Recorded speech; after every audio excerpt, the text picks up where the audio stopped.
J'invite à rejoindre vos places et on enchaîne très directement avec une série de retours d'expérience sur des partenariats entre agriculteurs, en tout cas monde agricole et cosmétique. Et je vais tout de suite demander à Élodie Carpentier du Rouge Français à me rejoindre. Où est-ce qu'elle est, Élodie? Elle est en train d'arriver. Elle devait être accompagnée aujourd'hui de David Vincent, qui était agriculteur et qui, bonjour, et qui malheureusement était bloqué à cause des intempéries. Mais c'est pas grave. Est-ce que Serge est dans la salle? Il est avec nous, Serge Jacob, parce qu'on pourra lui poser 2-3 questions tout à l'heure. Voilà, sur le sorgho, qui est une des plantes d'intérêt que vous traitez, Élodie. Peut-être en quelques mots, une présentation de votre marque. C'est quoi le Rouge Français? Avec un micro qui est là. Merci, avec plaisir. Bonjour à tous. Donc, je suis Élodie, la cofondatrice de la maison Le Rouge Français. On sublime la peau avec la couleur végétale. Donc, c'est une innovation mondiale puisque aujourd'hui, 99% des pigments, ce qui donne de la couleur, notamment dans le maquillage, provient de la synthèse chimique.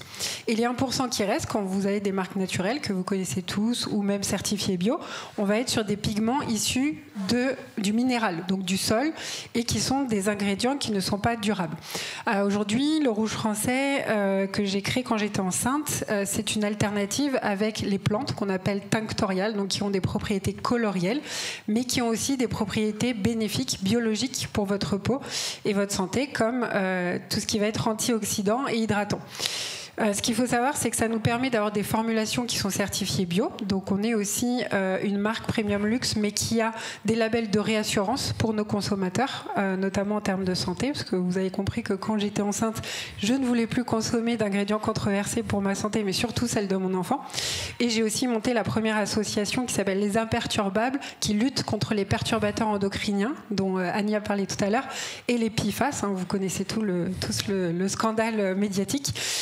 Donc, notamment, j'ai découvert quand j'étais enceinte qu'on avait du dioxyde de titane ou certains ingrédients qui étaient interdits en agroalimentaire, qu'on consommait au quotidien, notamment 4 kilos de rouge à lèvres dans sa vie, vous ingérez.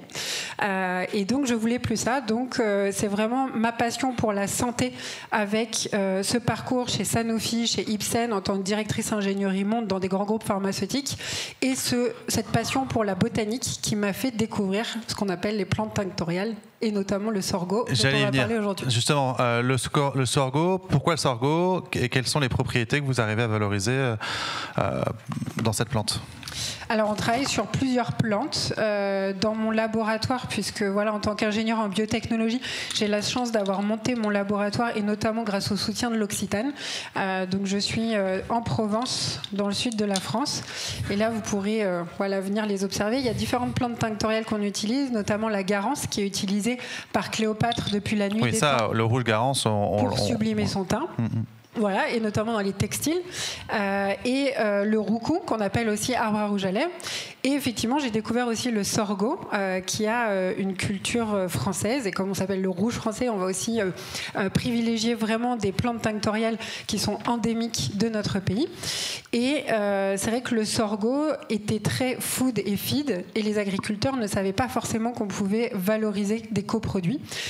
Donc j'ai été à la recherche de différents agriculteurs, et notamment David, qui n'est pas là. Mais il en existe plusieurs, et c'est vrai que c'est une belle filière qui permet d'utiliser des anthocyanines, des polyphénols aussi.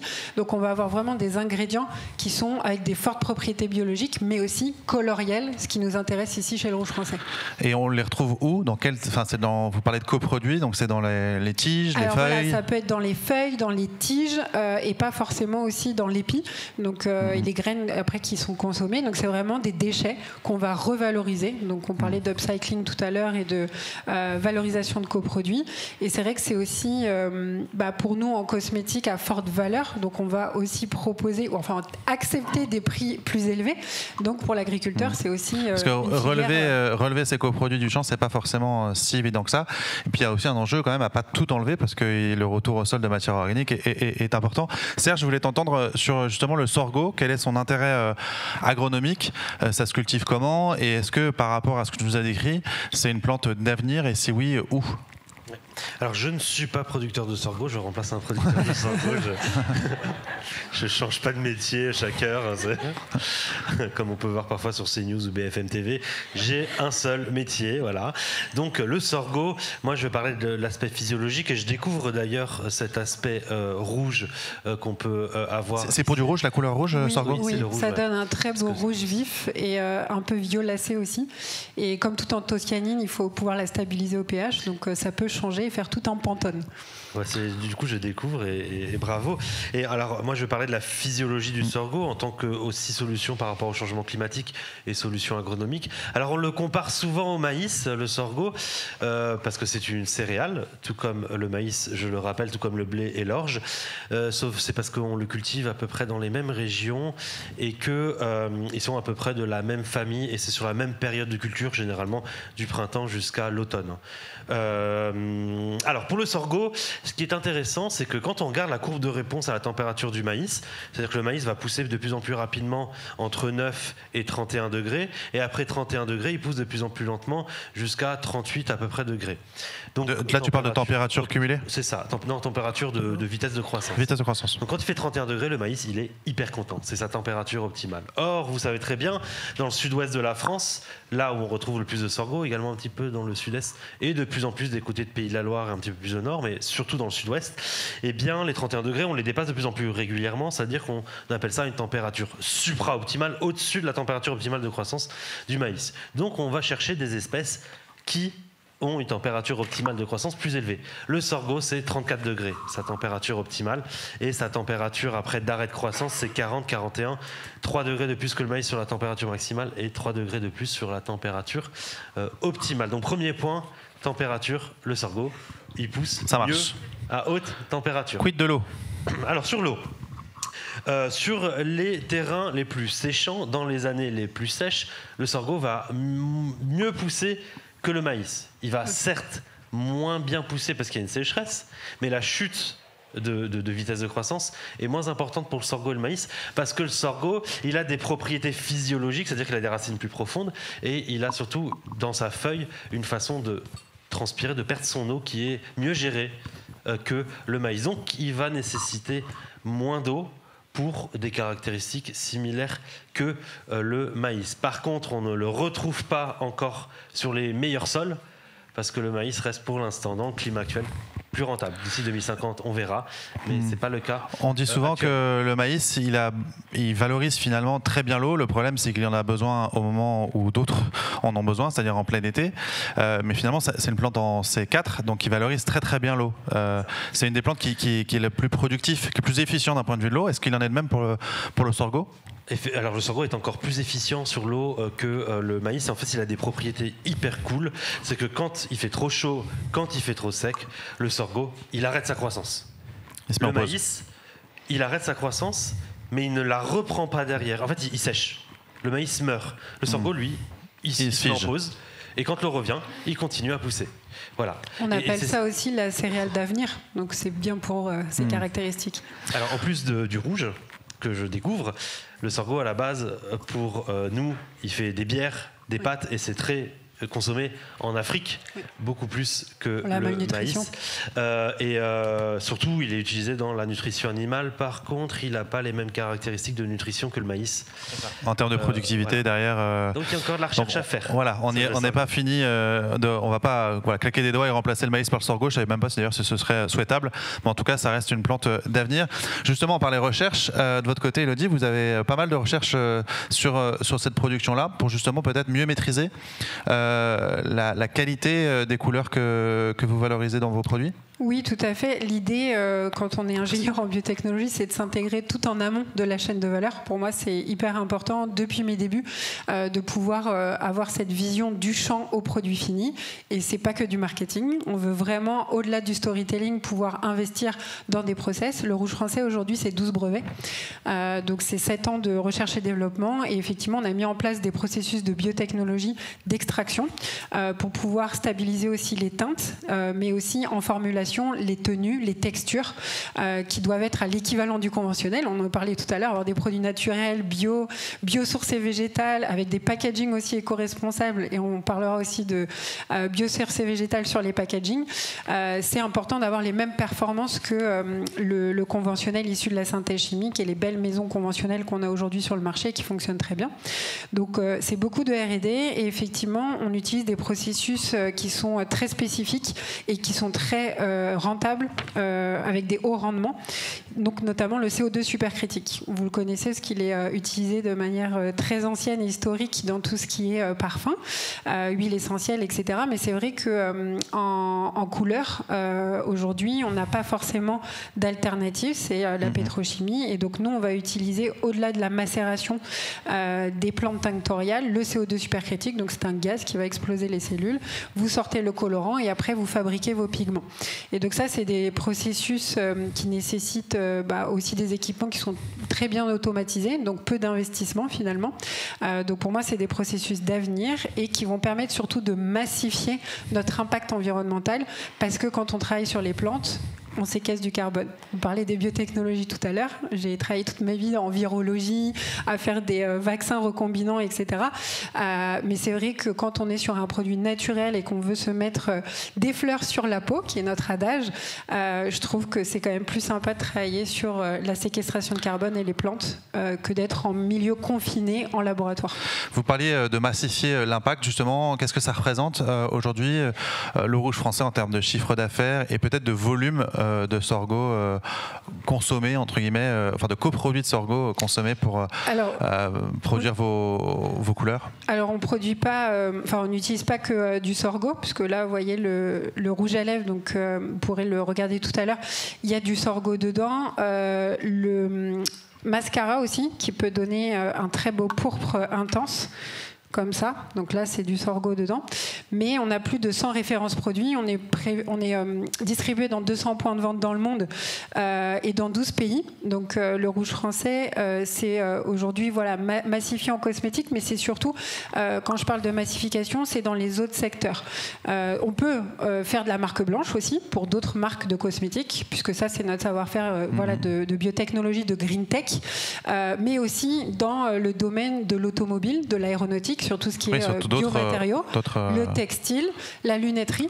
Sachez que vos solaires, ce sont des pigments issus de la synthèse chimique. Demain, ça peut être du sorgho, de la garance. Toute la bioéconomie, tous les pans de la bioéconomie que vous a décrit Sophie vous intéressent. Je reviens sur ma question, que vous évoquiez tout à l'heure. Élodie, je reviens sur ma question pour qu'on se rende compte de quoi on parle en termes de volume de sorgho. Enfin, c'est pas le volume de sorgho, mais le volume de coproduits. Ouais, c'est 100 kilos par exemple pour un lot, un batch, quand on a une target de fabrication de 1 kg de pigment. Donc c'est vrai que 1 kg de pigment, 100 kg de matière première sorgho. Exactement, donc on achète des cultures en avance, d'année en année. On sécurise aussi l'avenir des producteurs avec qui on travaille, des agriculteurs. Mais c'est aussi des rendements qu'on est en train d'améliorer, parce que CO2 supercritique, on peut utiliser aussi des solvants. Alors il faut qu'ils restent non issus de la pétrochimie, des éthanols qui sont verts, biosourcés, etc.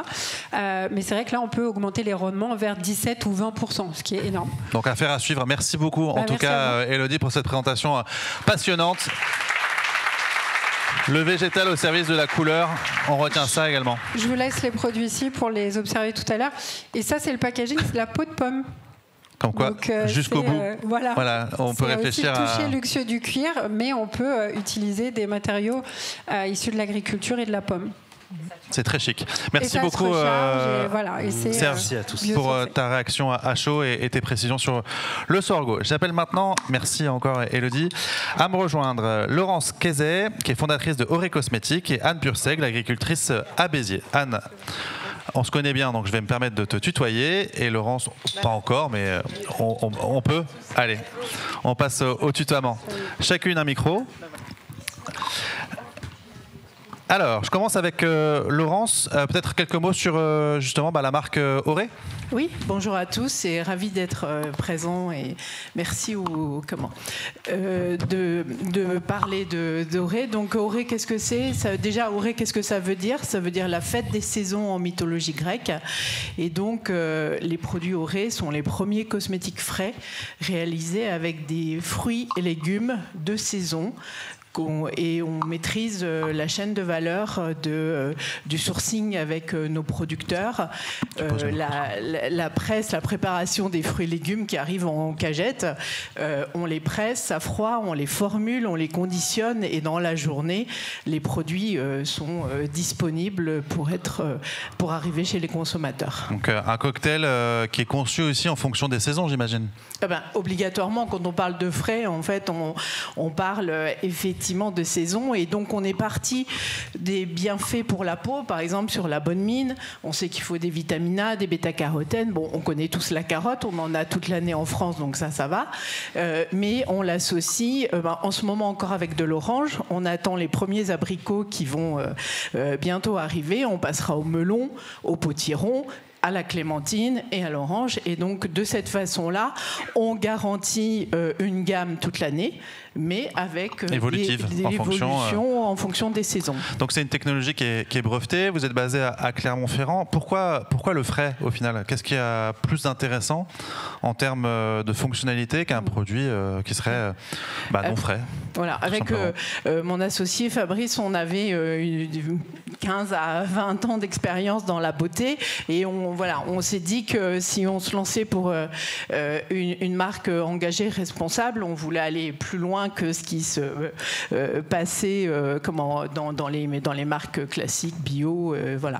Et donc on a eu cette idée de s'inspirer de l'alimentaire, en se disant que tout ce qui est frais, local, de saison, c'est meilleur pour la santé. On ne s'imaginerait pas aujourd'hui manger des boîtes de conserve tous les jours. Pourquoi on le fait pour la cosmétique ? Et donc, c'est aussi un impact sur la planète. Et donc, c'est pour ça qu'on a développé ce process, cette démarche de faire des cosmétiques frais. Alors, ça nous a demandé 3 ans de recherche, un brevet, parce que c'est pas si simple de remplacer l'eau distillée par des jus chargés et actifs. Et donc, il a fallu travailler autour de ces jus. Et on va dans cette approche de saison, même un peu plus loin que l'alimentaire, puisque dans la référence de tous, le yaourt, c'est la référence du frais, de l'ultra frais. Des yaourts à la fraise, on en mange en décembre. Nous, chez Auré, dans les fraises, on les retrouve. Là, elles sont arrivées il y a quelques semaines jusqu'au mois d'août. On n'en a pas ailleurs et à un autre moment. On va parler avec Anne de la grenade. Pourquoi la grenade et quels sont ses intérêts ? Donc la grenade, on l'a identifiée. Effectivement, on a de la chance de pouvoir la sourcer en France dans notre gamme antioxydante. Et donc, on a développé l'année dernière un cocktail avec du raisin, des tomates, de la grenade et du coup, ravi de pouvoir parler de cette problématique. De cette filière. Donc, c'est à partir de septembre que ce produit. Oui, c'est-à-dire en fonction de la récolte, quoi. On se cale en fait en fonction des récoltes. Quand on a commencé, on a fait le calendrier des sourcings français en fonction des mois. Et en fait, c'est même pas des saisons, c'est le mois, la quinzaine. C'est-à-dire que quand on veut créer notre routine antioxydante, on appelle les différents producteurs. Il y en a plus, et on change et on va associer nos cocktails de cette façon-là. Anne, je me tourne maintenant vers toi. Donc, tu es à l'origine productrice en oléiculture. Tu produis des oliviers. Pourquoi avoir développé une filière grenade ? Alors, parce que la grenade est pour nous une production de diversification. C'est surtout dans un cas de diversification des cultures avec le problème du changement climatique actuellement, beaucoup d'arrachage de vignes en Occitanie, y compris en Nouvelle-Aquitaine. Donc les agriculteurs se retournent vers des cultures nouvelles dont la grenade, l'amande, la pistache. Et qui sont complémentaires par rapport à la production de raisin ou la présence d'olive. Ces productions sont pour nous complémentaires. Alors en ce qui nous concerne, c'est par rapport à l'oléiculture, puisque nous sommes producteurs en bio et que nous produisons, nous vendons en direct toute notre production, et en particulier, nous avons aussi des cosmétiques bio que nous faisons avec un laboratoire. Mais à date, en huile d'olive. En huile d'olive. Ouais, et demain, pourquoi pas, avec Auré en grenade. Effectivement, nous essayons aujourd'hui de travailler avec des laboratoires qui travaillent la grenade. La grenade, en collant le micro, Anne, sur le menton. Sinon, on t'entend pas bien. Ce que je voulais vous dire aussi, c'est que nous étions une filière qui commençait à très très bien s'organiser. Nous avons une association de producteurs de grenades qui s'appelle Association de producteurs de grenades du Sud. Qui a développé une marque. Qui a développé une marque collective. Alors, ce n'est pas une simple marque. C'est une marque collective, c'est-à-dire une marque qui va avec un cahier des charges extrêmement strict concernant à la fois la production en bio, les variétés, les lieux de production et en même temps les lieux de transformation, puisque nous avons inclus dans notre association un industriel qui se charge de la transformation de nos produits. En jus. En jus, à date, en gelée, en vinaigre. Et depuis 3-4 ans, nous travaillons maintenant avec des centres de recherche. En particulier, nous avons longtemps travaillé avec l'INP Toulouse, pour ne pas le citer, l'INSAT et l'école de chimie, Toulouse, qui ont travaillé sur les coproduits de la grenade et leur utilisation soit dans l'industrie, soit dans la cosmétique et la pharmacopée. Donc voilà, on se rend bien compte que les coproduits, à la fois le jus peut vous intéresser, mais aussi dans les coproduits, la peau, on retrouve des choses intéressantes. Qui peut se transformer en poudre et qui est très utilisée. Laurence ? Oui, juste sur les coproduits, c'est aussi important par exemple, on parlait tout à l'heure de la carotte, d'utiliser l'entièreté.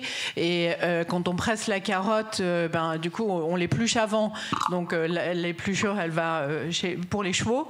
Le jus est obtenu, on a la pulpe, on la sèche, on fait des macérats et de cette façon on obtient la totalité, parce que c'est tellement important de ne pas gaspiller. Il y a des composés à valoriser dans toutes les fractions, exactement. On l'a dit, on revient sur ce terme de bioraffinerie là, à toute cette petite échelle, mais on reste dans cette même idée. Peut-être Anne, quelques mots, quelques chiffres clés. On parle de combien de producteurs dans l'association et en tout en France ? Actuellement, on est entre 80 et 90 producteurs adhérents à l'association, issus des départements d'Occitanie et un petit peu d'Aquitaine, puisqu'il y a de nouveaux producteurs en Aquitaine. Quasi tous en bio ? Quasiment tous en bio, on est à 95% en bio. Et en France, on est à combien de producteurs en France ? Sur le bassin méditerranéen français, on a un total de 200 producteurs environ.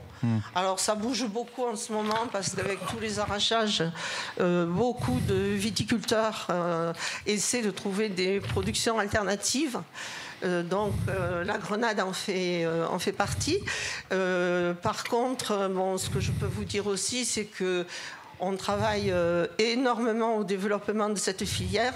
Actuellement, nous sommes à la recherche, et justement par rapport à la cosmétologie et à l'utilisation de la grenade dans ce secteur, nous sommes à la recherche de distillateurs privés ou coopératifs qui voudraient bien travailler avec les producteurs pour la transformation, par exemple, de l'huile de pépin ou de l'hydrolat de grenade, puisqu'on sait que c'est très utilisé par des grandes marques actuellement. Avec un enjeu, c'est que parfois c'est en même temps que le raisin. Alors, le gros problème que nous avons pour la distillation, c'est que pour travailler avec la distillation viticole, pour nous, c'est extrêmement difficile, même si ça les intéresse. C'est que tout simplement, nos productions arrivent en même temps que la distillation du raisin. Donc là, on est vraiment actuellement coincé de ce côté-là. Donc on est à la recherche aussi de distillateurs qui travailleraient plutôt des fruits. ou qui ferait des vinaigres, etc. Donc on se rend bien compte en t'écoutant, quand on cherche à développer ce type de filière, qu'on se confronte très vite au réel et à des enjeux logistiques, notamment quand on travaille sur des produits frais. Sur cette huile de pépins de grenade, vous y voyez-vous potentiellement un intérêt, Laurence ? Oui, ça bien sûr, ça a un intérêt pour nous. Alors c'est vrai que ça me fait rebondir sur l'huile de pépins de barbarie là, qui arrive en France. Après, c'est des coûts monstrueux, des budgets monstrueux. Donc voilà. Donc du coup, c'est aussi ça, c'est qu'effectivement, on valorise avec les cosmétiques, mais on n'a pas des prix qui sont indéfinis. Surtout que nous, quand on utilise nos huiles bio, elles font tous nos ingrédients qui sont issus des végétaux, ils remplacent, enfin, ils ont au moins 70%, 80% dans la formule. Donc voilà. Donc cette problématique de coût est quand même pas négligeable. Et notamment quand on travaille sur du frais avec des tout petits volumes, pour ce qui est votre cas encore pour le moment, j'imagine que voilà, travailler en flux tendu, c'est un vrai défi quotidien. Oui, je le dis dans une de mes vidéos. C'est vrai que voilà, je pensais créer une marque de cosmétiques et en fait j'ai imaginé un process, une filière de logistique parce que c'est un peu ça notre problématique, nos challenges. Et puis travailler en direct avec des producteurs, c'est souvent aussi un challenge de Franco de Port. On parlait que le transport, mais c'est pas si simple. Donc en fait, quand on se source, on va souvent, on utilise des plateformes crowdfarming ou pour de bon qui nous permettent finalement de faire arriver plus simplement les fruits et légumes bio chez nous. Donc ça, c'est un vrai challenge parce que derrière nous, ce qu'on aimerait, c'est aussi utiliser les fameux produits fruits et légumes moches, qui du coup pour être encore plus responsable et engagé, mais du coup les Franco de Port aujourd'hui sont pas possibles. Donc voilà, donc c'est vraiment on va y arriver. Un vrai défi. Mais c'est un vrai défi, quoi. Pas seulement d'accompagner les consommateurs, parce que changer de produit tous les 4 matins en fonction des saisons, c'est peut-être pas si évident que ça. Quand j'ai trouvé ma super crème, j'ai peut-être pas envie d'en changer, mais je pense qu'il y a un enjeu là aussi à accompagner les consommateurs, mais c'est aussi, et on terminera là-dessus, de venir on va dire, organiser cette filière d'approvisionnement frais qui n'est pas si simple. Oui, c'est ça. Alors, par rapport aux consommateurs, nous aussi, on pensait qu'on allait les perdre en se disant, mais c'est jamais les mêmes produits. Mais on garantit l'efficacité parce qu'on est très concentré en actifs. Et la cosmétique, c'est aussi de la nouveauté pour attirer le consommateur. Donc, finalement, l'événement on événemencie le cocktail du mois. Et finalement, c'est plus attractif qu'un frein dans la consommation. Un dernier mot sur l'agronomie avec Anne, et puis je ferai réagir aussi Serge sur la grenade. Anne, vous êtes en train, avec d'autres collègues, de travailler vraiment l'itinéraire technique, le mode de production de la grenade, qu'on connaît un peu, finalement, en tout cas en France, comme étant une plante qu'on retrouve de manière un peu spontanée, mais qui est là, autochtone mais spontanée, et là on est véritablement sur une production, on va dire, organisée. Oui, parce qu'on est tenu de travailler avec des différentes variétés d'origines diverses et variées, puisque ce sont des origines qui viennent des États-Unis, d'Israël, du Pakistan, de Turquie, d'Iran. Donc on a de gros efforts à faire en matière agronomique pour bien travailler ces cultures.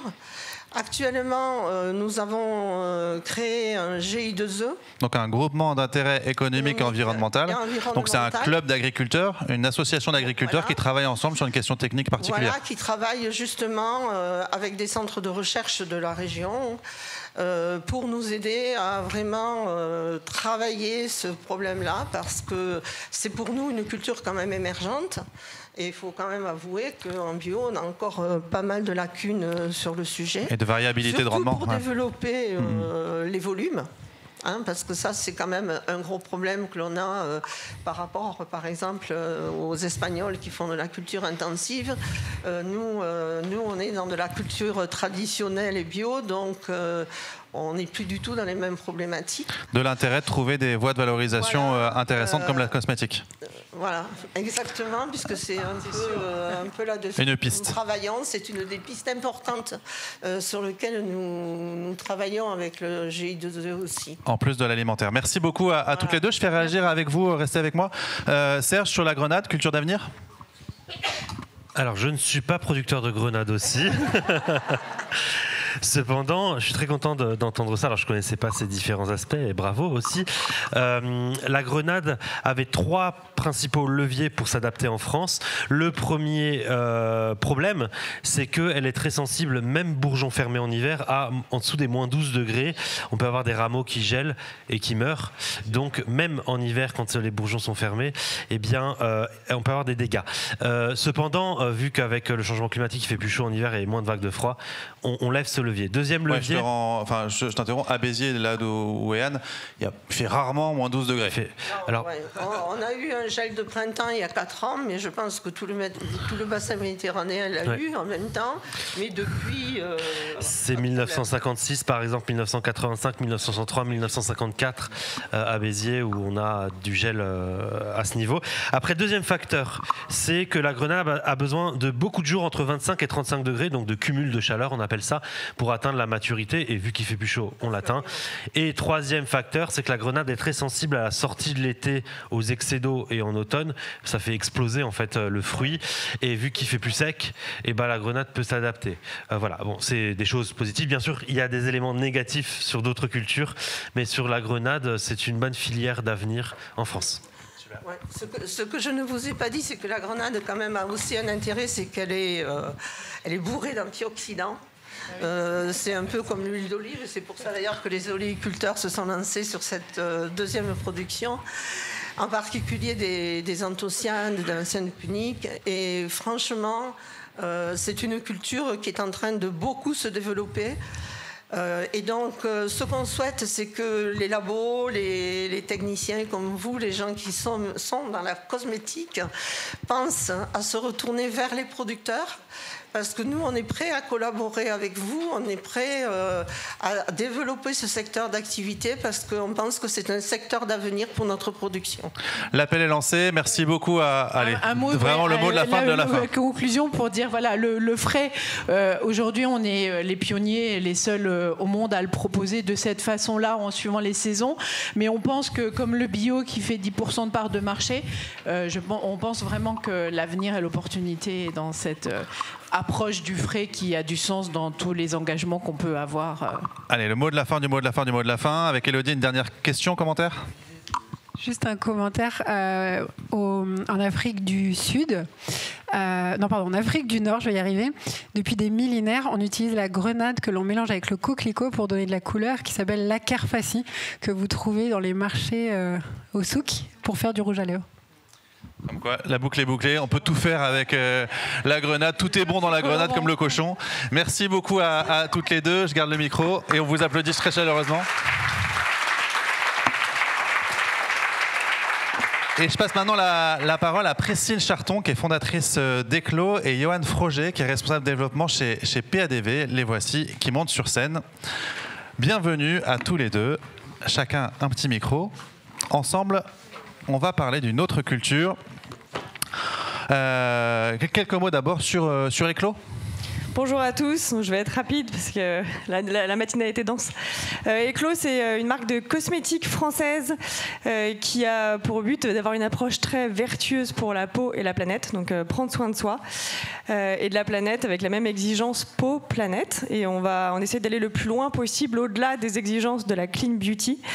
En étant 100% naturel de la formule à l'emballage. Donc ça commence par du maquillage et il y a quelques produits de soins. Tout est fait en Bretagne. Et donc, comme on s'intéresse aux 100% d'origine naturelle, formule et emballage, je me suis intéressée aussi au choix des actifs. Donc, j'ai choisi des ingrédients actifs qui ont des bienfaits pour la peau, mais aussi des bienfaits pour les sols, des effets régénérateurs pour les sols. Donc, c'était cette approche très vertueuse, très régénératrice dans son ensemble.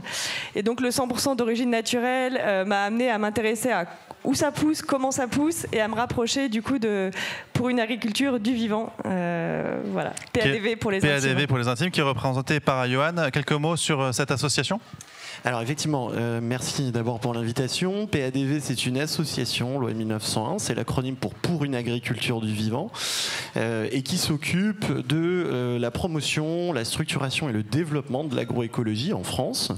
Et pour ça, on s'appuie sur un outil d'évaluation agroécologique à destination des agriculteurs qu'on appelle l'indice de régénération, et qui permet pour un agriculteur de pouvoir s'évaluer sur des critères objectifs d'où il en est dans sa transition. Donc c'est une note sur 100 qui reprend donc 11 indicateurs avec pas mal de paramètres qu'on a évoqués ce matin, notamment la couverture du sol, l'allongement des rotations, la diversité végétale, etc. Ça vient structurer une démarche de progrès. On n'est pas dans une logique un peu interrupteur, soit t'es bio, soit t'es pas bio, par exemple. On vient mesurer une démarche, enfin où est-ce que j'en suis dans mon chemin de transition. C'est de l'agronomie. Voilà, la définition qu'on porte nous dans le mouvement de l'agroécologie, c'est de l'agronomie. Donc ça concerne toutes les agriculteurs, que vous soyez étiqueté HVE, bio, sans étiquette, etc. Peu importe. Voilà, c'est un socle commun. Le but, c'est de converger vers ce socle commun agronomique qui est l'agroécologie. Quelle ambition pour Eclos, compte tenu au regard de cette ambition agroécologique décrite par PADV ? Donc PADV, c'est notre tiers de confiance pour avancer sur ces sujets d'agroécologie et d'agriculture régénératrice. Et moi, à court terme, l'ambition, et à long terme aussi, c'est de créer des filières d'approvisionnement pour mes principes actifs, en tout cas pour commencer, issus de ce type agricole, enfin de l'agriculture régénératrice. Et donc pour ça, je suis rapprochée de PADV. J'ai commencé à le faire pour le lin. Le lin dans ce sérum, qui est un sérum soin sublimateur de thym. Et donc j'ai voulu créer une filière de lin issue de l'agriculture régénératrice. Donc ça, c'est le projet pilote qu'on a mené avec PADV, qui m'a mis en contact avec un de leurs producteurs de lin en Normandie, qui travaille la terre selon ces méthodes-là, qui est même dans le bureau de PADV, donc il est très investi et très bon. Et je ne connais pas son indice de régénération, mais peut-être Johan le connaît. Mais il ne fait pas que du lin. L'idée, c'est aussi de faire une première transformation du lin. C'est vrai, il ne fait pas que du lin. En l'occurrence, lui, je l'ai choisi pour le lin, mais je voulais juste vous parler des challenges que j'ai pu rencontrer pour créer une filière à mon échelle. Eclos, jeune marque et petite dans ses volumes. Et donc en fait, Laurent, le producteur, il était très partant pour le projet. Moi, j'ai dû aller chercher derrière un transformateur, un raffineur, transformer ces graines en huile, les homologuer à chaque étape de transformation. Le labo partenaire était aussi très soutien dans le projet. Donc j'ai obtenu mon huile apte à la formulation pour le baume, qui a passé tous les tests de conformité. Mais il faut que chaque étape du process soit homologuée ? Soit homologué, tout à fait. Et alors, le problème que j'ai aujourd'hui, c'est que c'est vraiment un projet pilote et ça ne peut pas devenir une filière à part entière. Et je laisserai Johan en parler parce qu'en fait, on ne parle de filière que s'il y a vraiment un cadre juridique, il y a un contrat, qu'on s'inscrit dans une notion de durée, de répétition de cette chaîne, qu'elle devienne un peu pérenne. Alors qu'aujourd'hui, le transformateur, moi, c'était un transformateur de chanvre. Il est basé à Osgore. Il me dit, moi, je le fais parce que je trouve le projet génial, mais pour la suite, compte pas sur moi. Je te laisse trouver un vrai transformateur. Donc moi, ça voulait dire derrière, réhomologuer toute la chaîne, puisque en fait, c'est une machine, un homme, voilà. Premier challenge. Deuxième challenge, j'avais besoin de 20 kilos. Lui, pour faire tourner sa machine, il avait besoin de 200 kilos de graines. Voilà. Donc, on revient sur cet enjeu de logistique, de volume, donc moi, pour faire tourner des usines. Je serais ravie d'en parler avec Claudia, je sais pas où elle est, mais en fait, moi, je sais pas quoi faire de mes 200 kilos d'huile de lin issue de l'agriculture régénératrice. Il y a peut-être un enjeu à faire des collaborations entre marques, parce que vous n'êtes pas les seuls à utiliser du lin. Tous les plus grands à s'adosser à nous, à essayer de faire de la coopération ensemble et essayer de voir comment on peut établir ces nouveaux standards et rendre ces filières pérennes. Voilà pour. Donc c'était ça les deux défis. Ouais, c'est le défi. Ça c'est mes deux défis principaux. Quel a été le rôle de PADV dans la démarche ? Bon, la première chose, c'est que PADV est un réseau. On a aujourd'hui 115 entreprises qui sont adhérentes à l'association.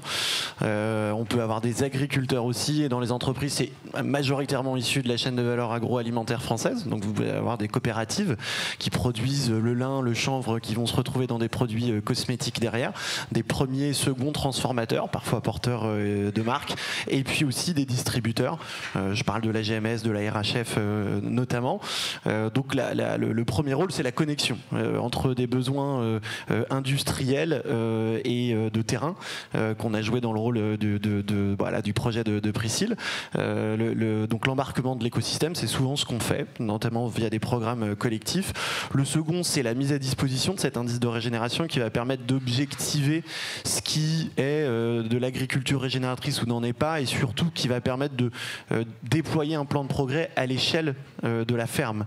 C'est-à-dire pouvoir se situer et quelles sont mes forces et faiblesses à l'échelle de mais aussi de la filière système. d'approvisionnement au sens large. Par extension, quand on traite avec plusieurs agriculteurs, effectivement, on a des groupes de progrès dans des coopératives qui peuvent concerner parfois. Alors, on n'est pas aujourd'hui jusqu'à l'ensemble de ces adhérents, mais par exemple, des coopératives comme la CAVAC, qui sont pas très loin d'ici, ont des objectifs de déploiement sur 500 agriculteurs. Et donc, effectivement, là, on peut considérer que les volumes vont être importants. Et avoir de l'impact derrière. Donc, mesurer le progrès. Et puis, la dernière chose qu'on fait, c'est la valorisation. C'est-à-dire que cet indice de régénération, il sert à rien. On rentre pas dans la cour d'une ferme pour faire une évaluation aujourd'hui. Je pense qu'on l'a tous compris avec les épisodes qui se sont déroulés depuis 1 an et demi. Et donc, si on n'apporte pas une valorisation derrière ces pratiques qui sont mesurées, on a très peu de chances au final de massifier. J'entendais tout à l'heure le terme de massification qui est très juste. C'est un peu l'étape qui nous reste à franchir.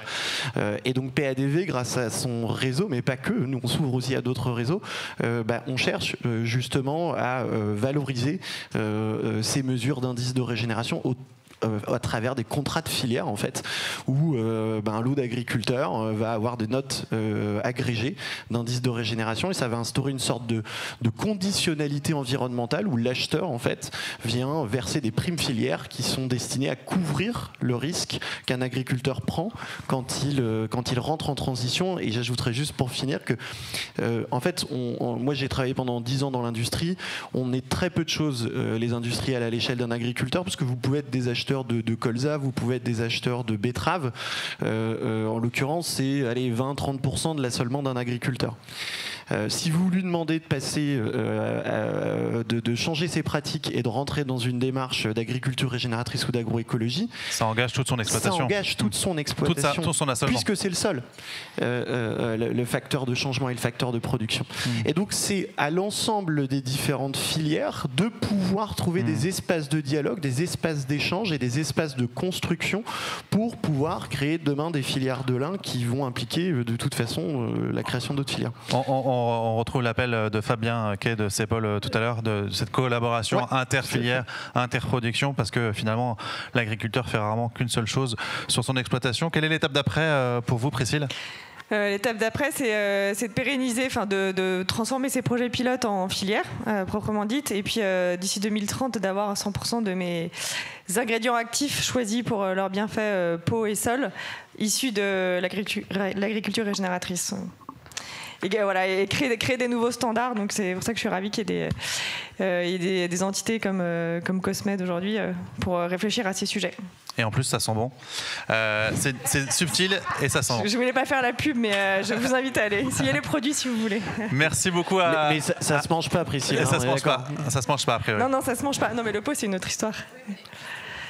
Alors, Sandrine me permet de faire juste un aparté sur l'emballage. L'emballage, il est aussi 100% d'origine naturelle. Il est biosourcé, amalgame végétal, des chutes de bois, il est compostable. Et lui, il est biogénéré par des micro-organismes en laboratoire. C'est une start-up anglaise qui fait ça. Et il se composte en 12 mois à la maison. Vous pouvez aussi venir le toucher, le regarder. Merci beaucoup à tous les deux et bravo pour cette collaboration et les perspectives qu'elle ouvre.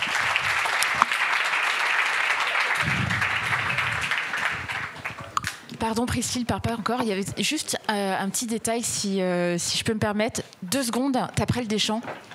Si tu peux en parler 2 secondes. Ah oui, c'est... on s'intéresse. L'après le Deschamps. L'après le Deschamps, c'est pas le lin.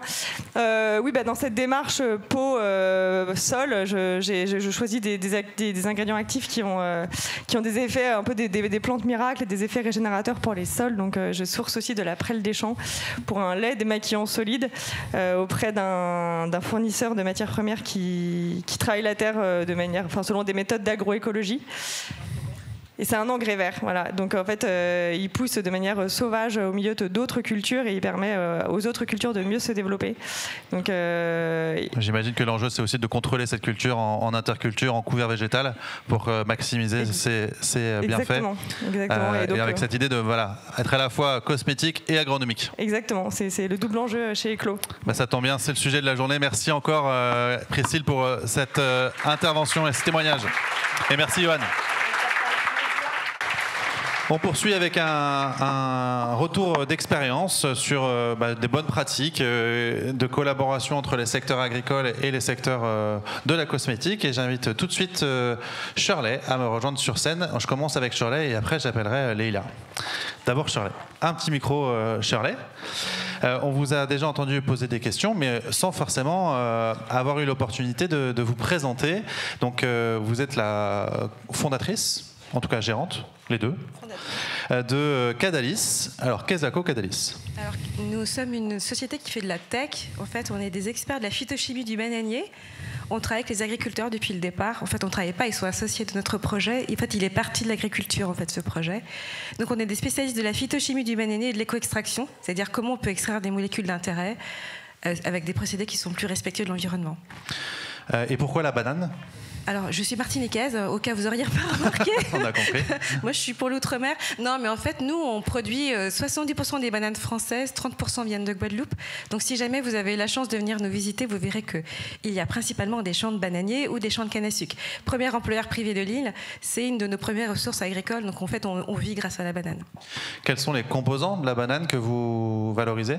Alors, moi, je réfléchis pas, je ne pense pas comme ça. En fait, nous, on est parti. Moi, je suis partie du constat qu'on était extrêmement dépendant de l'agriculture, la banane et la canne à sucre et du tourisme, mais qu'en fait, en réalité, on était pauvres et qu'on ne créait pas beaucoup de valeur.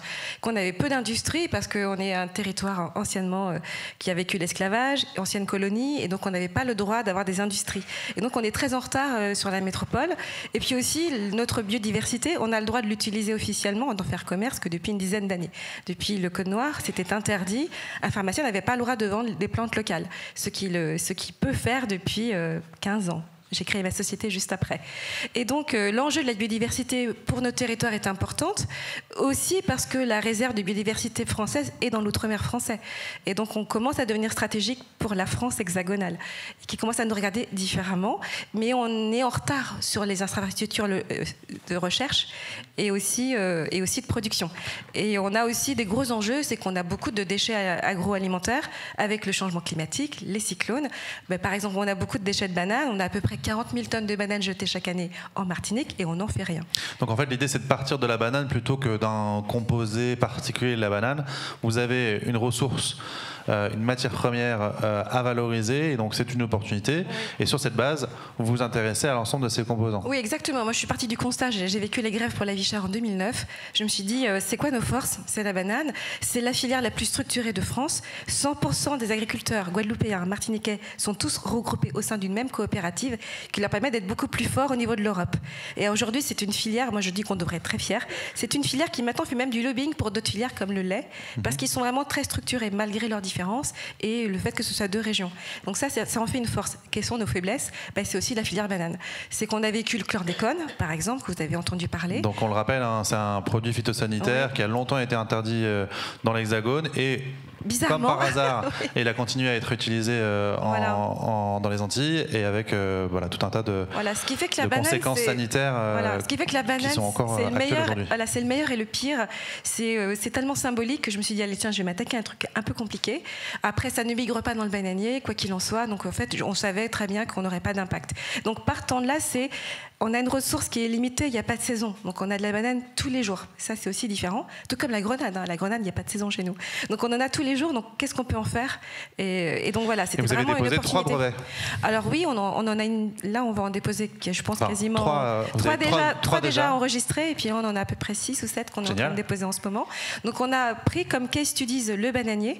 Pendant 1 an, on a été incubé par la coopérative des planteurs. C'est-à-dire qu'on a travaillé avec eux. J'ai levé du FEADER. On a a fait une étude de faisabilité et ensuite j'ai créé ce projet dont ils sont actionnaires parce que je pense que ce qui est important, donc les producteurs sont actionnaires de la société Cadalis. Oui, parce que c'est important de partager avec eux, comme ça le juste partage, il est présent. Là, on a un projet d'usine de construction en Martinique pour faire des matières premières directement sur place. On est lauréat France 2030 sur ce projet. Donc c'est vraiment un projet qui est pensé pas tellement... Moi, je viens pas de la beauté, je viens pas du marketing à la base. Je viens vraiment des sujets très agricoles. Mes parents sont autosuffisants. Ma mère, c'est elle qui a dénoncé le scandale du chlordécone. Mes parents sont beaucoup dans l'environnement, très proches des agriculteurs. Et donc moi, je suis partie de l'agriculture pour faire de la recherche et des ingrédients. Et donc on voit que le bananier aujourd'hui a des applications très concrètes dans le domaine de la cosmétique, avec des sujets autour de la dépigmentation. Alors nous, on a 3 brevets. On a un brevet sur les vertus apaisantes, donc anti-inflammatoires, les taches pigmentaires et anti-âge. Mais on a développé des huiles. On s'est spécialisé dans l'extraction des lipides du bananier. Parce qu'encore une fois, on ne travaille pas que sur le fruit.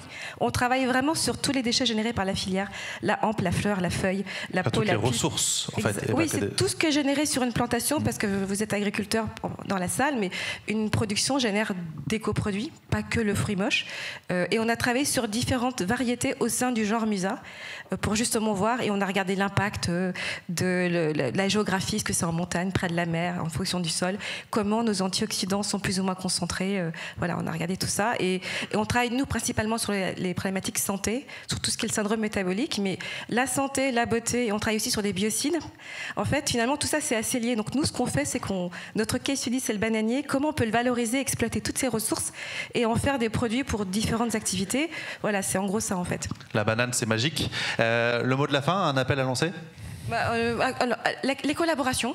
En fait, un exemple, l'année dernière, on a développé un arôme alimentaire. On n'avait jamais fait d'aromatique, mais bon, c'est de la chimie, sans solvant chimique, à partir des déchets de banane de l'habitation Clément, et qui ont lancé une liqueur de banane à partir de notre arôme. Donc en fait, les collaborations, je pense, entre l'agriculteur, un industriel des boissons et une start-up de latex, ça fait des produits co-brandés qu'on a soutenus, on les a accompagnés dans toutes leurs campagnes de lancement, et pour le coup, ça fait des développements qui sont très, je pense, positifs et encourageants, durables pour des partenariats, entre guillemets, plus intégrés.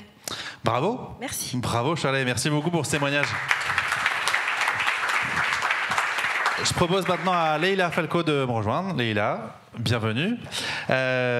Vous développé... Bonjour à tous. On part de la banane et on atterrit sur la tomate. Donc on part des Antilles, de la Guadeloupe, et on arrive en Provence.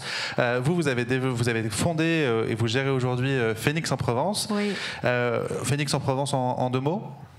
Phoenix en Provence, c'est une joint venture entre mon bureau d'études. J'ai un bureau d'études aussi. Pour la petite histoire, je suis chimiste. J'ai un parcours pas très loin du parcours de Shirley. Je suis chimiste à la base. Je fais mon doctorat à Bordeaux, sur le vin, sur les arômes de vin. Donc Bordeaux, pour moi, c'est super sympa. J'adore revenir. J'ai travaillé pendant 12 ans dans l'extraction végétale, donc dont j'étais Head of R&D d'une boîte qui s'appelait Naturex, qui a été achetée par le groupe Givaudan en 2018. Et à ce moment-là, la boîte qui grandissait énormément, j'ai quitté et j'ai monté mon bureau d'études, donc eNaturals, où je donne des conseils à des industriels qui veulent créer des ingrédients branded, comme on appelle, orienté cliniquement et très différent en termes de composition. Et donc cette joint venture, que vous l'avez créée avec qui ? Dans mes premières recherches, j'ai toujours voulu faire de conseils, ça c'est quelque chose que j'aime faire et tout, mais je voulais aussi faire mes propres créations.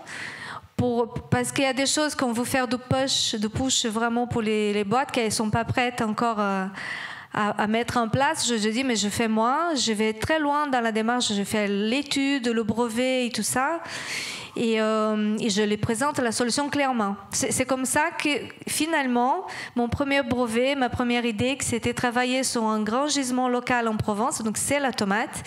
Donc la tomate, je sais pas, je vois la tête des gens sont plutôt jaunes, mais les plus anciens dans la salle vont savoir, la tomate en France, c'est une sacrée histoire. Et elle était, dans les années 80, le Vaucluse était le plus gros producteur de tomates en Europe. Il produisait énormément de tomates. On parle de tomates en plein champ, de tomates hors sol? Plein champ. Moi, je travaille qu'avec de plein champ. Et cette filière, elle est en plein déclin. Elle a vachement décliné depuis 30 ans, donc perdu 75% des agriculteurs dans les champs. Justement, peut-être au profit des tomates hors sol? Non, mais serre, surtout au profit ailleurs? des Chinois, en fait, et des Espagnols et des Italiens qui ont su vachement développer, les Californiens aussi.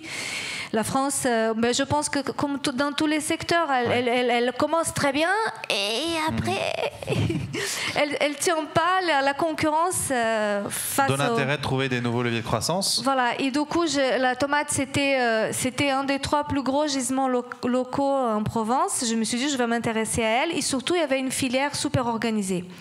Donc, comme ce que vous décrivez pour la banane, il y a des coopératives. Donc la coopérative CAPL, c'est une coopérative qui a une démarche très innovante avec qui on s'est très très bien entendu dès le départ parce que l'innovation, la régénération des sols, le travail en conseil près de ces agriculteurs, c'est très très fort.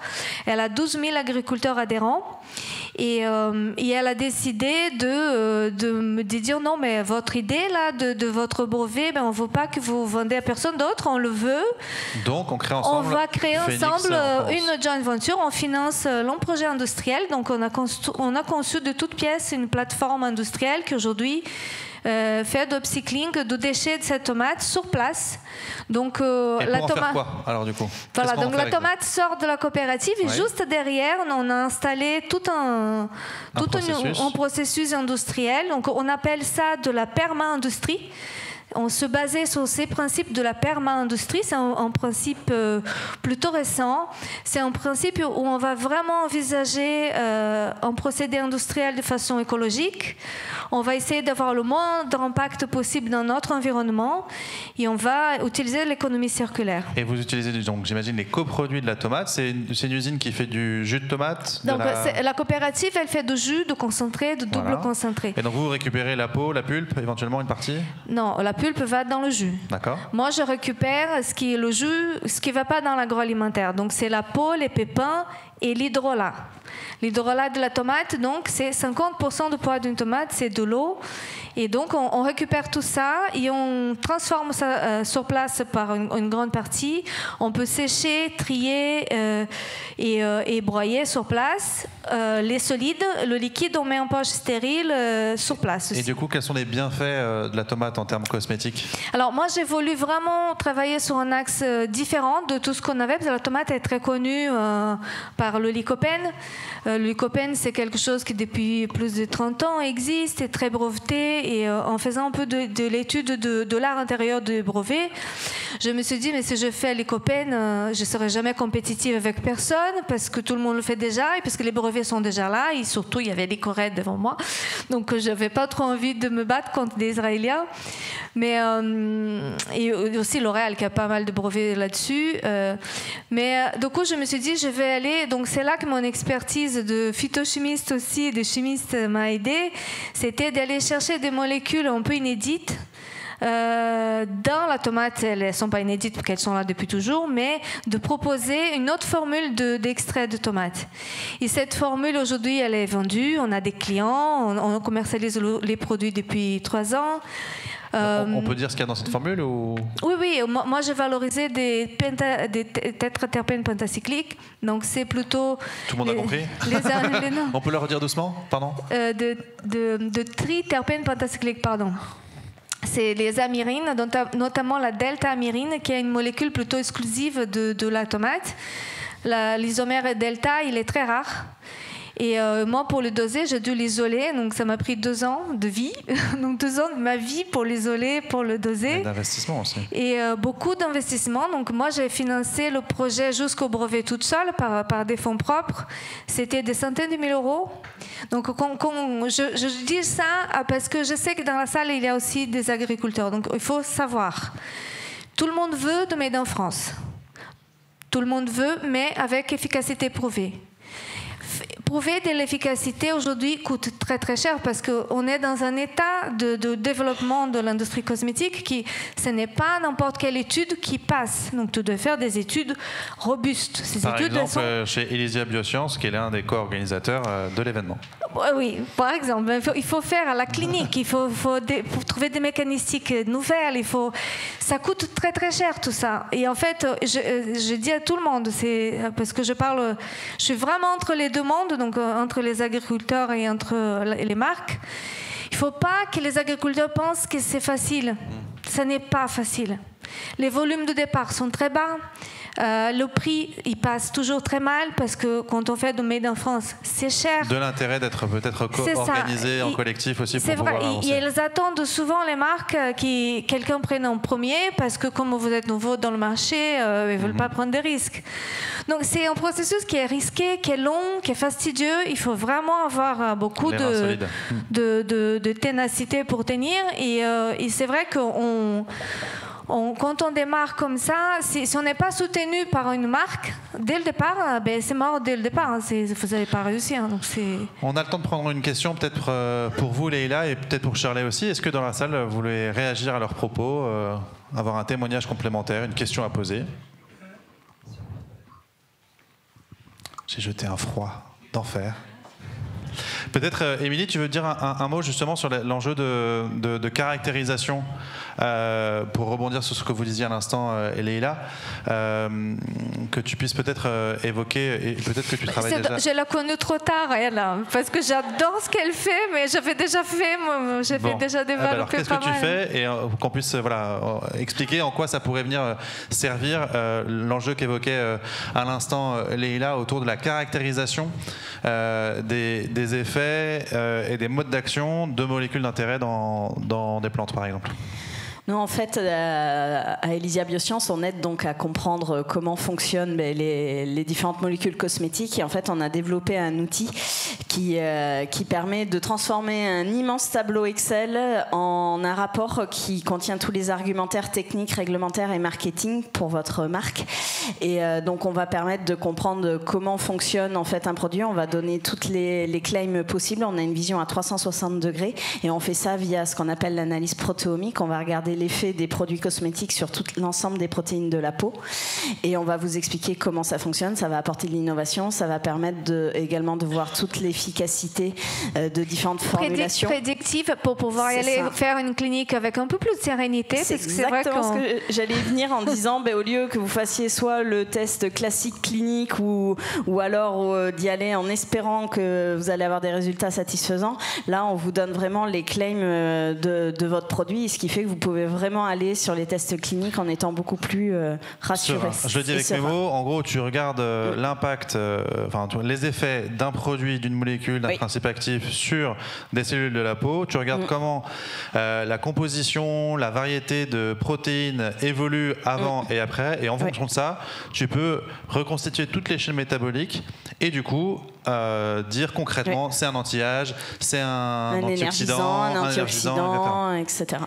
Ça c'est la fin du cycle, parce qu'en fait au départ il y a vraiment le travail avec les agriculteurs. Bien sûr. Donc déjà, moi je vais vous donner un exemple. Par exemple, quand on récupère des coproduits, donc les déchets, c'est de regarder comment on les récupère. Il y a des choses qui sont plus faciles à récupérer, typiquement les bananes. Alors par exemple en Martinique on n'a que des bananes vertes parce qu'elles mûrissent en arrivant en métropole et que jusqu'à maintenant, très tardivement, on n'avait pas de mûrisserie. En fait, donc on n'avait pas de bananes jaunes en fait localement, sauf chez nous en fait, dans nos jardins. Et par exemple les autres déchets, les hampes, les fleurs, les feuilles, comment on les récupère. Donc ça veut dire mettre en place logistique, des parcours de collecte. Insisté, Voilà, c'est ça. Ensuite, là on est arrivé à la fin, ça veut dire qu'on a un extrait qui est stabilisé, titré et on connaît les paramètres. Mais en fait, il y a dedans un travail qui prend énormément d'années. Moi, ça fait 15 ans qu'on fait de la recherche. C'est quel est l'impact je ne sais pas à quel moment on l'a récupéré dans l'année, le taux d'ensoleillement, est-ce qu'il a plutôt plu, il y a tellement de facteurs. Toute la conduite de la culture qui peut avoir un impact sur la composition. C'est pour ça que nous, par exemple, derrière chaque production, on a un seul agriculteur, c'est-à-dire qu'on a une traçabilité qui est vraiment à chaque fois, parce qu'en fait, on veut pouvoir avoir une quantité équivalente d'antioxydants, par exemple, et on sait que d'une plantation à une autre, on n'a pas forcément la même.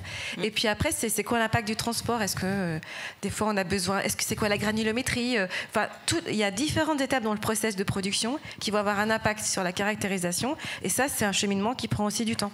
Et nous, on travaille beaucoup avec les agriculteurs. C'est beaucoup des allers-retours avec eux, du style, là j'ai eu un résultat moins bon, et ça passait quoi là, ces 6 derniers mois sur la plantation. Et parfois, on se rend compte que c'est climatique. Et donc après, on a une meilleure connaissance. C'est Bayer qui avait fait une thèse qui dure 3 ans. Nous, on a fait 2 thèses, nous, qui étaient juste une thèse sur à quel moment je peux récolter la Centella asiatica pour avoir le plus de... Qu'est-ce que c'est, la Centella? C'est une plante, voilà, avec une petite feuille plate et un peu ronde. Et en fait, ils ont déterminé à quel moment, enfin, le taux d'ensoleillement, en fait, à partir de combien de jours d'ensoleillement il fallait la récolter pour être sûr qu'on avait une quantité d'antioxydants suffisante. Donc, maîtrise de la conduite agronomique, maîtrise des procédés d'extraction, maîtrise de la logistique pour aller stabiliser, enfin, aller chercher les parties, les coproduits qui nous intéressent, et puis maîtrise des effets de ces principes actifs pour orienter les développements de produits sains, durables et respectueux de l'environnement.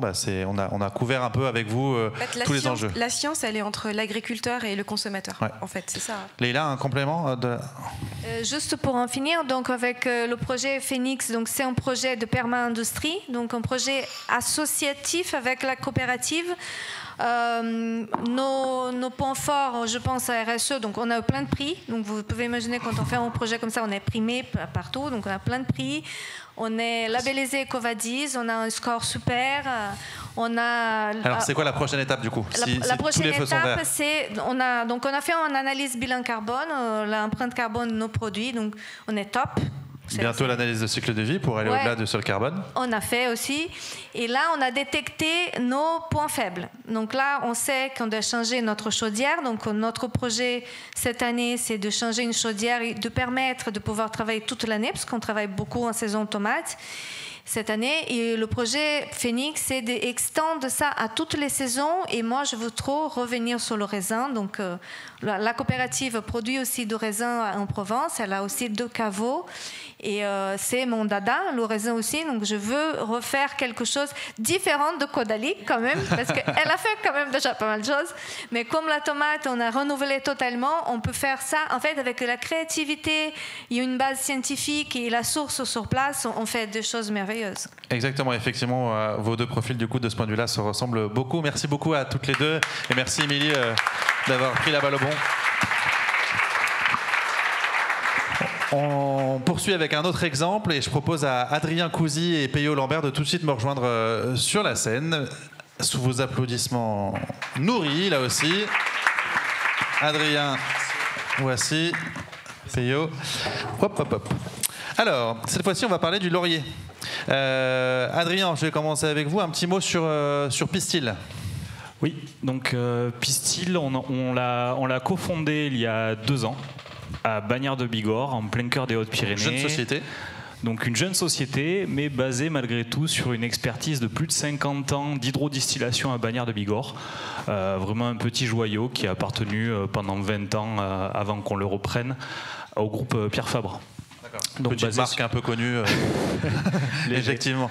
Donc c'est une usine de distillation, un domaine également de 20 hectares, c'est ça? Donc spécialisé à la base sur les distillats et donc par hydrodistillation on va pouvoir obtenir des huiles essentielles et des hydrolats, ce à quoi on s'est diversifié récemment, mais initialement c'était vraiment spécialisé sur l'amamélis avec une filière en propre. Donc c'est une plante, l'amamélis, qui est, on va dire, semi-sauvage. Un petit arbuste, et je trouve que ce terme mérite d'être connu au niveau des plantations. Donc on a beaucoup discuté d'agriculture ici. Il y a bien sûr l'aspect collecte qui a été un peu moins abordé et qui est super intéressant aussi dès l'instant que l'on ne va pas sabrer la ressource. Et là sur l'amamélis, on est sur quelque chose que l'on appelle du semi-sauvage, c'est-à-dire que ça a été planté, ça évolue, on le récolte, mais il n'y a aucune action. 0 intrant, 0 irrigation. Donc c'est ce type de culture, certainement, qui vont porter des sujets d'avenir, notamment pour la cosmétique, puisque le secteur de la cosmétique n'est pas aussi majeur, je dirais, que l'alimentaire. En tout cas, c'est pas vital. On l'a dit, vous développez donc historiquement des actifs en étant centré sur l'amamélis, mais aujourd'hui vous développez de nouveaux actifs, notamment autour du laurier noble. Pourquoi vous intéressez à cette plante-là en particulier? Alors notre approche pour diversifier notre portefeuille produit, parce qu'on était l'entreprise activité très forte sur l'amamélis en propre avec une super filière donc, et aussi le bleuet par homologie de système d'hydrodistillation. Et donc dès l'instant qu'on s'est équipé en vapodistillation, ça nous a ouvert potentiellement 180-200 plantes avec la diversité pyrénéenne qui est peu connue, mais bon, 80% des espèces françaises se retrouvent sur les Pyrénées, puisqu'on navigue entre la Méditerranée et l'océan Atlantique. Donc bon, c'est plus la spécificité de Peyo, mais en tout cas, ça nous permet, entre l'altitude et les impacts méditerranéens et océaniques, d'avoir toutes les plantes alors j'insiste, possibles. Pourquoi le laurier? Pourquoi le laurier noble? Troisième fois que je pose la question. Parce qu'on regarde autour de nous, et donc d'être présent dans le sud-ouest pour une entreprise d'hydrodistillation, c'est complètement atypique. La plupart des entreprises équivalentes sont dans le sud-est. Ouais. Et donc, fort de cette originalité par la mamélis, les filières que l'on a choisi de développer, on n'a pas travaillé des centaines de plantes, on a 11 filières, mais ces 11 filières-là, elles sont précisément ciblées. Le laurier noble s'est présenté à nous et bien connu en tant que PPAM, et on a choisi d'avoir une approche sur la filière sauvage, puisque ça rattrape les propos de Serge Zaka ce matin. Ça fait partie des plantes, il en a parlé d'ailleurs, qui sont devenues, alors même qui ont atteint le niveau envahissant dans les Pyrénées-Atlantiques. Et voilà, on y reviendra juste après en donnant la parole à Peyo, mais quelles sont les propriétés d'intérêt pour la cosmétique?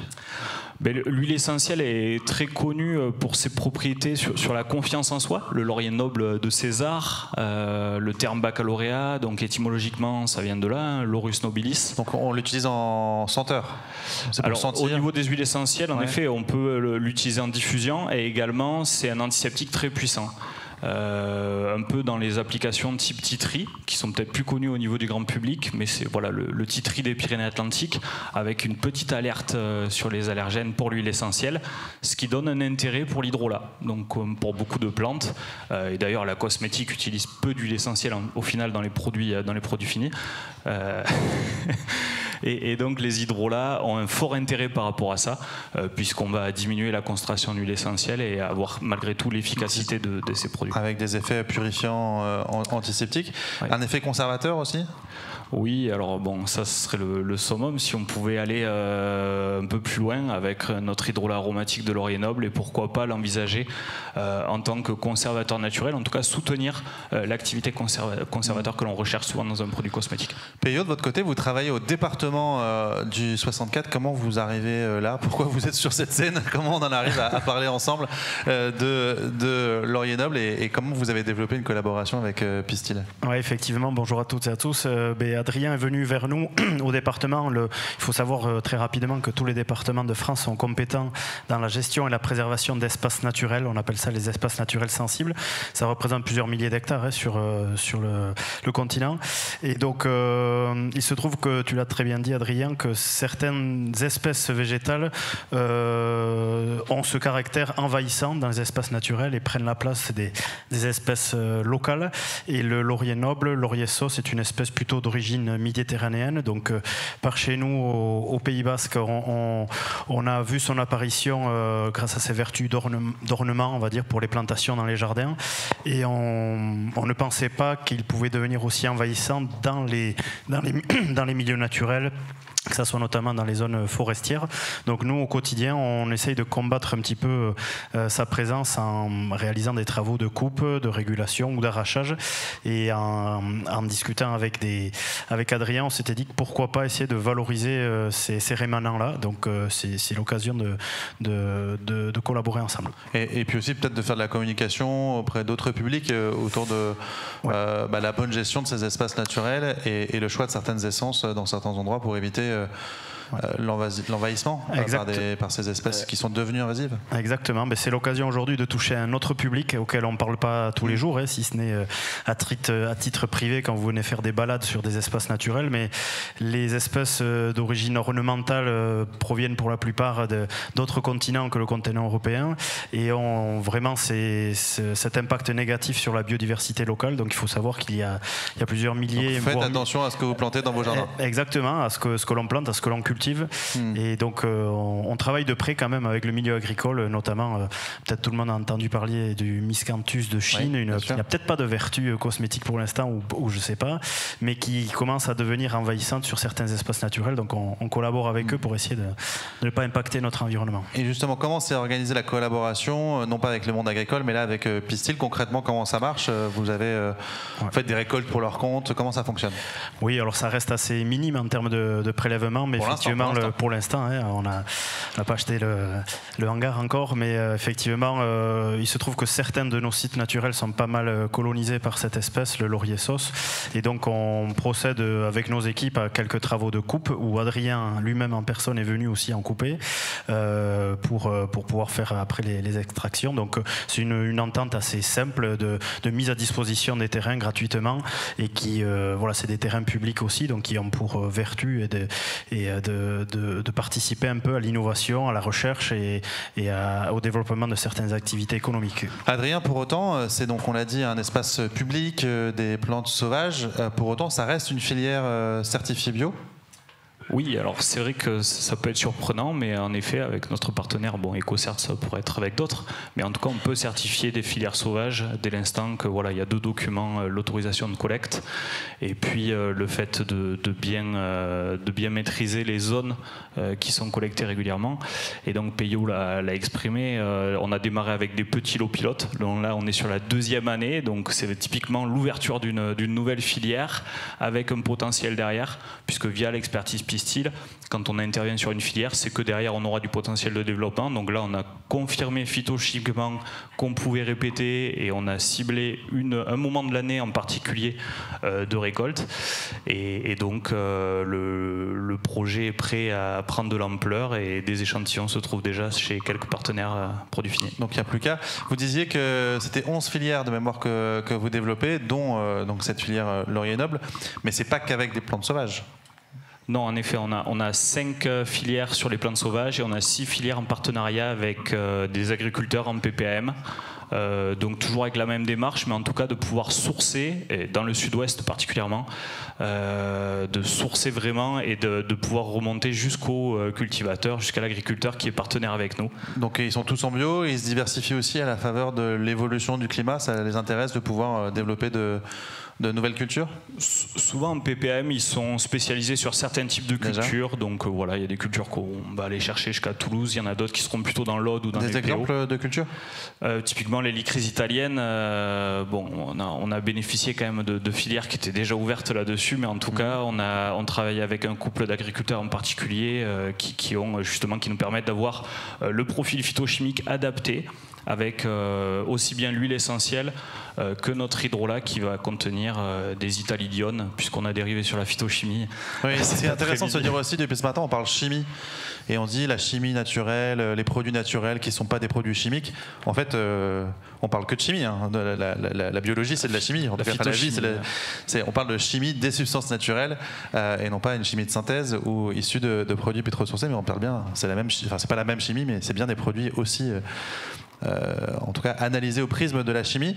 Et j'imagine que vous êtes intéressé par développer de nouvelles collaborations avec des nouveaux agriculteurs. On parle de combien d'agriculteurs partenaires? On est sur de l'ordre de l'unité, de la dizaine, de la centaine d'agriculteurs? Non. Tu vois? Non, là on a 6 filières en partenariat. Et ça fait 6 agriculteurs? Alors 6 exploitations, on va dire. Au niveau de l'équipe Pistil, on développe désormais, on est 4 à travailler, bientôt 5. Et donc voilà, on grandit petit à petit. Et puis on va surtout structurer les filières que l'on a commencé à ouvrir. C'est déjà pas mal, 11 filières en 2 ans. Enfin disons 9 nouvelles filières. Voilà. Che va piano va sano, c'est ça? Exactement. On parlait des crises italiennes. Puis, donc, avec des projets aussi de co-valorisation, donc je pense que de bien faire les ressources dont on dispose quand on a bien fait le travail en amont, c'est hyper intéressant. Derrière, avec l'hydrodistillation, on génère souvent une huile essentielle, un hydrolat, mais aussi un extrait à queue. Donc il y a des coproduits à valoriser, on peut refaire une seconde extraction. Donc beaucoup de possibilités. Et également, on offre chez Pistil la possibilité à différents acteurs de venir, s'ils ont une idée ou alors un projet phare, de proposer leur matière végétale qui a peut-être subi une première extraction et de le tester en hydrodistillation pour voir ce qu'on peut en tirer et valoriser au mieux la biomasse. Voilà. Oui, Une alors ACV, la CV, oui, on a fait une ACV, donc on a travaillé avec Ferglo, voilà, certainement qui a la même approche que Kisako, où on s'est comparé au marché, et donc sur l'analyse de cycle de vie, où on a pu ressortir sur les 5 indicateurs majeurs, oui, en tout cas bien meilleurs que le marché européen. On parle de quelle production là? Là, on est sur l'amamélis avec une innovation, puisqu'on propose un amamélis concentré, que l'on va concentrer par osmose inverse, et donc ça c'est un procédé que l'on détient issu de la pharma, initialement pour des lavages oculaires, et donc on le met à jour là pour la cosmétique. Surtout on a mis une ACV dessus, et donc on ressort pour ce qui est des émissions carbone à moins 38% d'impact sur la fabrication, et sur le transport, le fait que l'on ait du concentré, on est à 97% d'économie de transport, donc seulement 3% résiduel. Voilà un vrai intérêt que l'on a présenté au CEFIC, qui est partenaire aussi. Voilà, une petite pub pour le CEFIC qui sera à Marseille l'année prochaine. On va en reparler, je crois, un peu plus tard en conclusion. Merci beaucoup à tous les deux. Est-ce qu'il y a jamais une question? Alors, il y a plein de questions. On va prendre le temps. Donc, une question de Louis. Oui, Louis Thiers, société Bio2Value. J'avais une question un peu générale qui s'adresse aussi aux interlocuteurs précédents. Quid de la menace à chaque fois un peu de la biotech, fermentation, culture de cellules? Est-ce qu'il n'y a pas une crainte quand on développe un actif aujourd'hui qui commence à avoir du succès, que quelqu'un ne se mette pas à le produire en biotech, en culture cellulaire? Alors c'est peut-être un peu loin de vos préoccupations actuelles, mais... Vous ne croyez pas si bien tromper, je suis ingénieur en biotech végétale, et chez Pierre Fabre, je faisais de la culture cellulaire végétale. Bon, alors, quand est-ce qu'on fait un extrait végétal? C'est quoi quand est-ce qu'on switch de l'un à l'autre? Quels sont les critères? Mais ça a été un peu abordé ce matin, c'est-à-dire que la diversité moléculaire que l'on peut avoir sur un extrait végétal est carrément dingue. Quand on passe sur de la CCV, de la CCV, il faut nous le dire ce que c'est. La culture cellulaire végétale, donc plante cell culture, quand on aborde ce genre de sujet-là, on va chercher à reproduire des fois ce que fait très bien la nature, en spécifiant les voies de biosynthèse et aller surproduire un composé. Il y aura quelques composés autour, mais on va perdre en diversité moléculaire. Et souvent, l'efficacité pharmacologique, en fait, ça a été démontré à multiples reprises, c'est que c'est le totum des molécules qui va permettre d'avoir une action. Je vois Leïla qui acquiesce, donc c'est bon. Attends, Leïla, on pose avec le micro. Après avoir fait tant d'essais de purification, on se dit quand même ne rien faire, c'est quand même mieux, c'est moins cher et ça marche mieux. Très, très bien dit. Attention à l'ultra-purification, c'est ça que je retiens moi de votre discussion.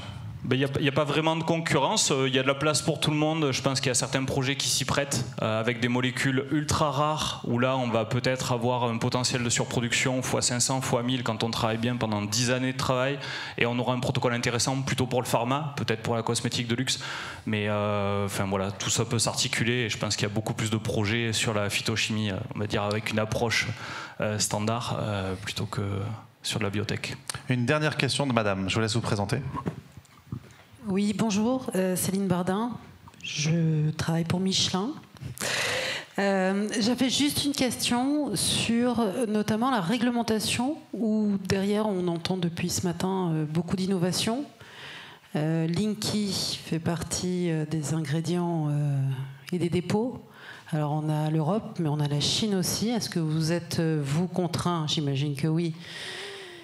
Ces problématiques-là, et peut-être aussi pour les agriculteurs, juste leur dire qu'il y a aussi cette étape-là, qui n'est pas des moindres, oui, en effet, qui peut aussi poser problème. C'est très important de tous les aspects réglementaires. Il faut nous expliquer peut-être ce que c'est que Linky. Moi, j'ai en tête le compteur électrique, mais je ne suis pas sûr que ce soit de ça dont on parle. Bien vu, c'est la nomenclature internationale donc pour les ingrédients cosmétiques. Inky, I-N-C-I. Ah, Inky, ah ok, ça je l'ai. L apostrophe. Oui, exactement. Okay. L'apostrophe I-N-C-I pour nomenclature internationale des ingrédients cosmétiques. Et donc ça permet d'avoir, au travers d'un nom, de porter une matière bien qu'il puisse y avoir des différences, mais en tout cas, on parle à peu près de la même chose. Et c'est aussi, là, on parlait de culture cellulaire, par exemple, on va être complètement innovant sur pas mal de cultures cellulaires végétales. Et donc, on ne va pas être quelque part en homologation avec la Chine, ou du moins, ça va nécessiter un nouveau dépôt qui est quasiment infaisable. Du coup, là, sur les procédés classiques, typiquement, si on parle du laurier noble, Laurus nobilis, leaf water ou leaf oil, dans tous les cas, c'est des matières qui existent depuis des dizaines d'années et donc qui sont reconnues. Et puis bon, il ne faut pas oublier que la Chine a basé tout son référentiel sur le CTFA qui est européen. Donc maintenant, on est contraint. Enfin, bon, c'est le monde merveilleux de la réglementation. Moi, je voudrais vous retourner une question. Madame, que fait Michelin ici ? Je vous redonne la parole. Ils avaient les frais payés. Vous êtes la bienvenue, hein, mais c'est gentil, merci. Surtout que j'ai profité de la journée, donc maintenant je peux partir. Michelin aujourd'hui est sur notamment de la chimie verte et a quand même beaucoup de développement depuis des années et des années. On le connaît pour le pneu, mais il y a aussi beaucoup de recherches en chimie verte.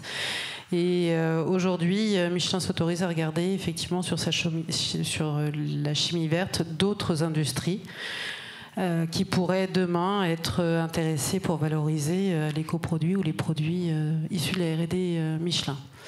Voilà, on est ravis en tout cas d'être présents et de pouvoir s'acculturer sur l'agriculture et sur la cosmétique.